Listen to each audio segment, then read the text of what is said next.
میری بیوی نے مجھے قسم دے رکھی تھی کہ وہ آدھی رات کو تھوڑی دیر کے لیے کمرے سے باہر جائے گی اور میں اس کے پیچھے نہ جاؤں۔ واپسی پر وہ تھکی تھکی اور نڈھال لگتی اور میرے پوچھنے پر بھی کچھ نہ بتاتی۔ تنگ آ کر ایک رات میں نے وہ عجیب قسم توڑ دی اور بیوی کے پیچھے گیا تو یہ دیکھ کر میری آنکھیں حیرت سے پھٹی رہ گئیں کہ میری بیوی تو… میرا نام راشد ہے اور میری بیوی کا نام سائمہ۔ ہم دونوں کی شادی کو 3 سال ہو گئے تھے اور ہماری 3 سالہ شادی شدہ زندگی بہت پرسکون اور محبت بھری تھی۔ میں سائمہ کو ٹوٹ کر چاہتا تھا اور اس کا بہت زیادہ خیال رکھتا تھا۔ مجھے یہ احساس تھا کہ اس نے اپنا گھر بار سب کچھ چھوڑا۔ ایک لڑکی ہو کر یہ فیصلہ کرنا اور اپنے کی جدائی سہنا اس کے لیے زیادہ مشکل تھا۔ یہی سوچ کر ہر گزرتے دن کے ساتھ میرے دل میں اس کی قدر بڑھتی جا رہی تھی۔ میں اس کا بہت زیادہ خیال رکھنے کی کوشش کرتا۔ جب کبھی وہ اداس ہوتی تو اس کا دل بہلانے کے لیے اسے باہر لے جاتا۔ دیکھنے والے ہمیں رشک کی نظر سے دیکھتے، لیکن پھر ایسی ہی نظروں میں سے کوئی ایک نظر ہمیں راس نہ آئی اور ہماری ہستی بستی خوشیوں بھری زندگی میں ایک ایسا واقعہ ہو گیا جس نے سب کچھ تہس نہس کر کے رکھ دیا۔ ایک رات میری آنکھ کھٹکے سے کھلی تو میری بیوی اپنے بستر پر موجود نہیں تھی۔ میں نے ادھر ادھر نگاہ ڈالتے ہوئے جب دروازے کی طرف دیکھا تو میں تھوڑا حیران ہوا کہ سائمہ بڑے دھیرے قدموں سے دروازے سے باہر نکل رہی تھی۔ اسی لمحے میں نے اس کو آواز دی، سائمہ خیریت ہے؟ تم اس وقت کمرے سے باہر جا رہی ہو؟ سائمہ میری آواز سن کر ٹھٹک گئی۔ اس کا رویہ عجیب سا تھا، یوں لگتا تھا جیسے اس کی کوئی چوری پکڑی گئی ہو۔ اور وہ دروازے سے پلٹ آئی اور میرے پاس بستر پر بیٹھ گئی۔ اس کا سر جھکا ہوا تھا، یوں لگ رہا تھا جیسے اسے سمجھ نہ آ رہی ہو کہ وہ کیا بولے۔ پھر اس نے اچانک کہا، راشد آپ مجھ سے کتنی محبت کرتے ہیں؟ میں اس سوال پر حیران رہ گیا۔ اپنی جان سے بھی زیادہ؟ میں نے صدقے دل سے کہا۔ اس نے میری طرف دیکھتے سپاٹ لہجے میں پوچھا، اور مجھ پر کتنا بھروسہ کرتے ہیں؟ میں نے اس کے اس سوال کے جواب میں الجھتے ہوئے کہا، ظاہر ہے تم پر ہی بھروسہ کرتا ہوں اور اپنے سے زیادہ کرتا ہوں، لیکن اس وقت اس سوال کا مقصد اور وہ جو ابھی تم دروازے… میری بات ابھی بیچ میں ہی تھی کہ اس نے میرے لبوں پر اپنی انگلی رکھ کر مجھے خاموش کر دیا اور کہنے لگی، ایک ایسا ضروری کام ہے جو میں آپ کے سامنے نہیں کر سکتی۔ اس کے لیے مجھے باہر جانا ہے اور اگر آپ مجھ پر بھروسہ کرتے ہیں تو آپ کو میری قسم آپ میرے پیچھے نہیں آئیں گے۔ اس کی بات پر مجھے پہلے تو شدید حیرت ہوئی، پھر مجھے لگا کہ کہیں وہ مذاق کر رہی ہے، لیکن اس کے چہرے کے تاثرات بتاتے تھے کہ وہ واقعی سنجیدہ ہے۔ میں دل و جان سے اسے چاہتا بھی تھا اور اس پر بھروسہ بھی کرتا تھا، اس لیے میں نے جذبات میں آ کر اس کا ہاتھ تھاما اور صدقے دل سے قسم کھائی کہ اسے جو کام بھی کرنا ہے وہ جا کر لے، میں اس کے پیچھے نہیں آؤں گا۔ میری بات سن کر اس کا چہرہ کھل اٹھا، یوں لگا جیسے اس کے دل کی مراد پوری ہو گئی ہو۔ وہ دھیرے سے اٹھی اور پورے اعتماد کے ساتھ کمرے کے دروازے کی طرف بڑھی اور دروازہ بند کر کے باہر چلی گئی۔ چند لمحے تک تو میری سمجھ میں کچھ نہیں آیا۔ میں نے سوچا کہ سائمہ واپس آئے تو خود ہی مجھے بتا دے گی۔ یہی سوچ کر میں بڑی بے چینی سے اس کی واپسی کا انتظار کرنے لگا۔ وہ پورے 20 منٹ کے بعد واپس آئی تو میں اسے دیکھ کر حیران رہ گیا۔ وہ بہت زیادہ تھکی اور نڈھال لگ رہی تھی۔ میں نے پاس بٹھا کر بہت بار پوچھا کہ وہ کہاں گئی تھی، لیکن اس نے کوئی جواب نہ دیا اور کہنے لگی کہ مجھے بہت سخت نیند آ رہی ہے۔ مجھے لگا کہ اس کی طبیعت ٹھیک نہیں ہے، اس لیے یہ سوال جواب کرنے کا مناسب وقت نہیں ہے۔ چنانچہ میں نے بھی لائٹ آف کی اور سونے کی کوشش کرنے لگا۔ اس رات مجھے بڑی دیر بعد جا کر نیند آئی، لیکن میں نہیں جانتا تھا کہ آنے والے دن ایسے آئیں گے کہ میں نیند سے بالکل ہی محروم ہوتا جاؤں گا، کیونکہ سائمہ نے اس رات کے بعد سے ہی اپنا معمول بنا لیا۔ وہ بڑی پابندی سے مجھے اپنی قسم میں پابند کر کے روزانہ آدھی رات کو پراسرار انداز میں کمرے سے باہر جاتی، اور جب وہ واپس آتی تو اس کے جسم کے ایک ایک حصے سے شدید تھکن کا احساس ہوتا، یوں لگتا جیسے وہ کوئی بہت مشقت بھرا کام کر کے آئی ہو۔ میں اس سے ہر بار پوچھتا کہ سائمہ تم نے مجھے اپنی قسم کا پابند تو کر لیا ہے، لیکن مجھے بتاؤ کہ تم باہر کیوں جاتی ہو؟ میں تمہارے پیچھے تو نہیں آ رہا، لیکن تم مجھے بتا تو سکتی ہو۔ اس کے جواب میں سائمہ مجھ سے ایک ہی بات کہتی، کیا مجھ پر بھروسہ نہیں؟ یہ بات سن کر میں خاموش ہو جاتا۔ میں نے نوٹ کیا تھا کہ سائمہ جب کمرے میں واپس آتی تو تھکن کے ساتھ ساتھ اس پر نیند کا غلبہ بھی ہوتا اور وہ جلدی سو جاتی، لیکن میں اس کے بعد کئی گھنٹے رات کو جاگتا رہتا اور سوچتا رہتا کہ مجھے سائمہ کی قسم کا پابند کب تک رہنا پڑے گا اور کب تک یہ ذہنی اذیت سہنی پڑے گی۔ اس پر میں اپنی جان سے زیادہ اعتبار کرتا تھا، اس لیے یہ تو ہو نہیں سکتا تھا کہ میں ایسا سوچوں کہ وہ کوئی غلط کام کرتی تھی، لیکن یہ معاملہ دن بدن پراسرار ہوتا جا رہا تھا۔ آخر ایک رات مجھ سے رہا نہ گیا اور میں نے دل میں سوچ لیا کہ قسم ٹوٹتی ہے تو اس کا کفارہ ادا کر دوں گا، لیکن میں آج کی رات اس عجیب قسم کے راز سے پردہ اٹھا کر رہوں گا۔ یہی سوچ کر سائمہ جب آدھی رات کو کمرے سے باہر جانے لگی تو میں نے اس سے کوئی بحث نہیں کی اور چپ چاپ اطمینان سے لیٹا رہا۔ میری طرف سے مطمئن ہو کر جب وہ باہر چلی گئی تو میں دھیرے سے اٹھا اور آہستہ سے دروازہ کھولا اور باہر آ گیا۔ مین گیٹ کو کھلا دیکھ کر میں حیران ہوا کہ سائمہ کا گیٹ سے بھی باہر گئی ہے۔ یہی سوچ کر میں دبے قدموں گیٹ سے باہر نکلا اور سنسان گلی میں آدھی رات کے وقت اپنی بیوی کو ادھر ادھر دیکھنے لگا۔ گلی کی نکڑ پر مجھے دو سائے کھڑے محسوس ہوئے، ان میں سے ایک واضح طور پر میری بیوی سائمہ کا تھا۔ میں ششدر اور حیران رہ گیا۔ میری جان سے عزیز بیوی سائمہ واقعی وہاں پر موجود تھی اور اس کے ساتھ موجود سایہ یقینی طور پر کسی لڑکے کا تھا۔ مجھے اپنی آنکھوں پر یقین نہیں آ رہا تھا۔ تب میں نے سائمہ کی ہنسی کی آواز سنی تو سارا شک دور ہو گیا۔ وہ واقعی سائمہ تھی جو ہنس ہنس کر اس لڑکے سے باتیں کر رہی تھی۔ دکھ، صدمہ، افسوس، غصہ، نہ جانے وہ کیا کیفیت تھی جو اس وقت مجھ پر طاری تھی۔ مجھے یقین نہیں آ رہا تھا کہ یہ وہی سائمہ ہے جو مجھ سے ٹوٹ کر محبت کرنے کا دعویٰ کرتی تھی۔ تیش کی ایک شدید لہر نے مجھے مغلوب کیا اور میں غصے سے پھنکارتے ہوئے واپس اندر آیا اور بیڈ روم کی ڈریسنگ کے دراز میں سے اپنا پسٹل نکالا اور تیز تیز قدموں سے باہر کی طرف لپکا۔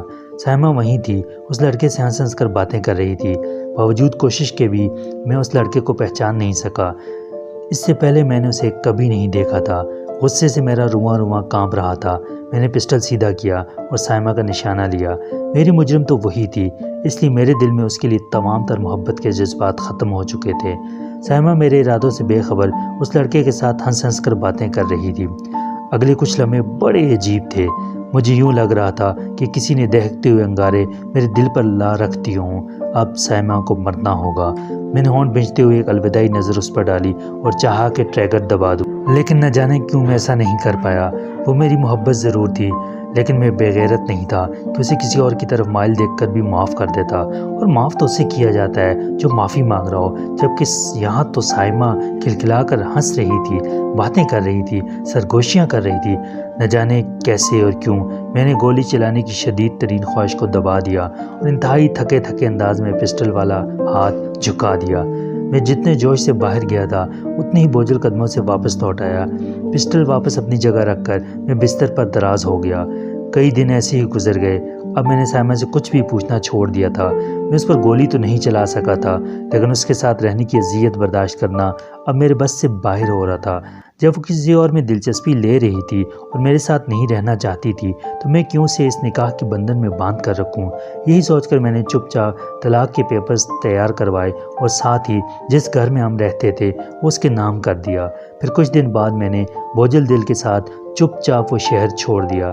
نئے شہر میں پہنچ کر مجھے ملازمت کے حصول میں زیادہ انتظار نہیں کرنا پڑا اور میں نے یاد سے سائمہ کو طلاق کے پیپرز بھجوا دیے تاکہ وہ اپنی زندگی اپنی پسند کے مطابق گزارے۔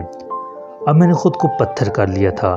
سائمہ کی یادیں کسی خوفناک بلا کی طرح میرے دل سے چمٹی ہوئی تھیں، لیکن میں رفتہ رفتہ دل کو یہ سمجھانے میں کامیاب ہوتا جا رہا تھا کہ اب میرا سائمہ سے صرف نفرت کا رشتہ تھا اور بس۔ اس سے 1 سال بعد کی بات ہے، مجھے ایک خط وصول ہوا جو کہ میرے وکیل سہیل صاحب کا تھا۔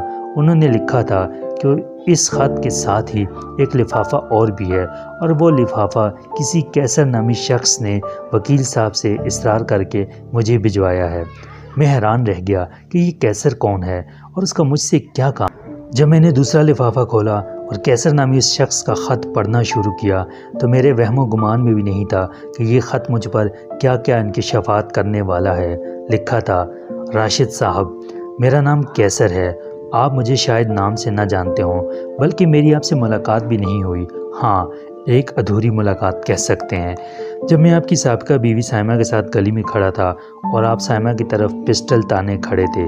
جی ہاں، میں وہی کیسر ہوں۔ آپ حیران ہو رہے ہوں گے کہ آج 1 سال بعد میں آپ کو یہ خط کیوں لکھ رہا ہوں۔ دراصل آج میں ایک قسم سے آزاد ہو گیا ہوں، اس لیے مناسب سمجھتا ہوں کہ آپ کو کچھ انکشاف کر دوں۔ راشد صاحب، سائمہ آپ کی نہ صرف بیوی تھی بلکہ محبت بھی تھی۔ جس رات کا وہ واقعہ تھا اس سے 2 مہینے قبل آپ سائمہ کو روٹین چیک اپ کے لیے ایک کلینک لے کر گئے تھے۔